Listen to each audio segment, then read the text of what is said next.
नमस्कार। आप देख रहे हैं न्यूजो और मैं हूं प्रवीण झा। सेना प्रमुख उपेंद्र द्विवेदी ने शनिवार को एक बयान दिया। उस बयान में उन्होंने कहा कि भारत ने अभी ऑपरेशन सिंदूर को सिर्फ होल्ड किया है। यानी कि अभी ऑपरेशन सिंदूर अगर 2.0 होता है तो उसके लिए ना सिर्फ आर्मी बल्कि तीनों सेना जो है वो एक प्रकार से तैयारी कर रही है। हालांकि उन्होंने नाम नहीं लिया, लेकिन इशारा पाकिस्तान की ओर ही था कि अगर कुछ भी अब करने की कोशिश पाकिस्तान की ओर से होती है तो उसका उसी प्रकार से जवाब दिया जाएगा जिस प्रकार से ऑपरेशन सिंदूर के दौरान दिया गया था। और ऑपरेशन सिंदूर अभी ऑन है, यानी उसको बंद नहीं किया गया है। बल्कि सेना प्रमुख ने तो यहां तक कहा कि ऑपरेशन 2.0 के लिए पूरी तैयारी की जा रही है, कि कोई कोर कसर नहीं छोड़ी जा रही है उसमें तैयारी में, कि अगर कोई भी हमला कहीं से होता है तो उसका माकूल जवाब दिया जाएगा। आज इसी मुद्दे पर बातचीत करेंगे और आज बातचीत करने के लिए इस वक्त हमारे साथ जुड़ चुके हैं राजनीतिक विश्लेषक हैं और वरिष्ठ पत्रकार हैं संजीव प्रियदर्शी। संजीव जी, उपेंद्र द्विवेदी का ये बयान ऐसे समय में आया है जब अभी कोई किसी प्रकार से कहीं कोई हमले की कोई आशंका दिखाई नहीं दे रही है। ऐसे में सेना प्रमुख का ये बयान आना, आप इसको किस रूप में देखते हैं? नमस्कार प्रवीण जी, हमारे दर्शकों को भी मेरा नमस्कार। जी। देखिए, पूरा वार डायनामिक्स जो है ना बदल गया है, खास हम्म। करके यूक्रेन और रसिया युद्ध से, और बिल्कुल। ईरान और इजराइल और अमेरिका के बीच जो युद्ध हुआ।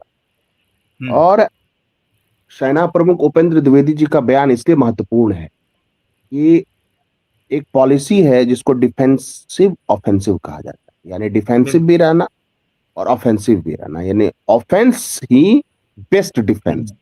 और हम्म। ये केवल युद्ध ही नहीं, युद्ध के हम्म। मैदान में ही नहीं, बल्कि ये फिफ्थ जनरेशन वारफेयर जो इंफॉर्मेशन वारफेयर है उसका भी एक अहम बिल्कुल। हिस्सा है। अब देखिए, सेना प्रमुख के केवल एक बयान से हम्म। पूरे पाकिस्तान और उनके चट्टो बट्टों में हलचल मची।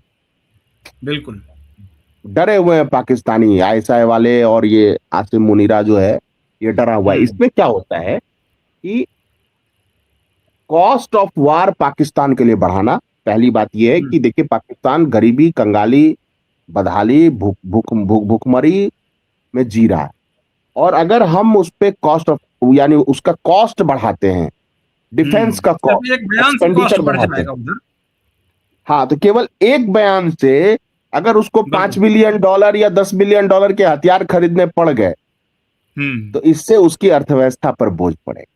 और जैसे ही बिल्कुल। अर्थव्यवस्था पर बोझ पड़ेगा, तो एक ना एक दिन जनता जिस हालत में वहां पहुंच चुकी है, हम्म। उनका गुस्सा फूटेगा सिस्टम पे।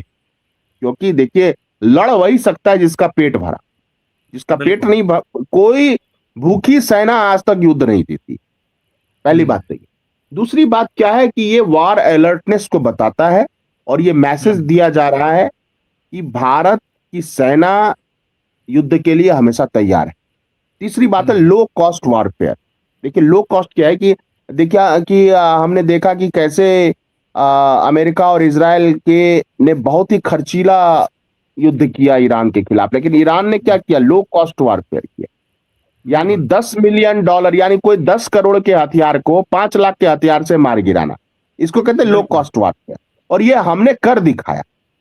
जो हम्म। हमारा डिफेंस सिस्टम था, आकाश डिफेंस सिस्टम हो, या IL-40 का अपडेटेड वर्जन हो, या हम्म। ट्रायम्फ हो S-400 जिसको सुदर्शन चक्र कहते हैं, उसने हम्म। दिखाया कि पाकिस्तान के द्वारा फेंका हुआ कोई भी मिसाइल हम्म। किसी भी आबादी वाले इलाके में नहीं गिरा, सबको न्यूट्रलाइज किए कर दिया गया। यहां तक कि चाइना की जो सबसे एयर टू एयर जो मिसाइल है PL-15E, हम्म। उसको भी इलेक्ट्रॉनिक वारफेयर से न्यूट्रलाइज कर दिया।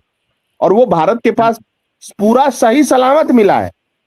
और बैक हम्म। डोर में चाइना वाले गिड़गिड़ा रहे हैं कि हमें वो दे दीजिए, लौटा दीजिए, लेकिन भारत ने नहीं लौटाया। भारत ने उस पर रिसर्च किया है और उस हिसाब से इक्विप्ड कर दिया गया है, चाहे तेजस MK-1A हो, या राफेल हो, या आपका Su-30 MKI हो, उसको इक्विप्ड किया हम्म। गया है इलेक्ट्रॉनिक वारफेयर के लिए। उस लिहाज से एक चीज और आप देखिए, वार डायनामिक्स केवल इंडियन सब कॉन्टिनेंट में ही नहीं, जिस तरह से आर्मेनिया को अजरबैजान के खिलाफ उनको हथियार बंद किया गया है, और जिस तरह से उनको कल उन्होंने मिलिट्री परेड किया था आर्मेनिया ने, और उसमें सारे हथियार भारतीय थे, वो टैंक हो, तोप हो, वो आपका इलेक्ट्रॉनिक वारफेयर के इक्विपमेंट्स हो, या आकाश मिसाइल सिस्टम हो, हल्के वाहन हो, वो सब भारत का ही लिया हुआ आर्मेनिया ने किया, और ये भारत की बड़ी सफलता है।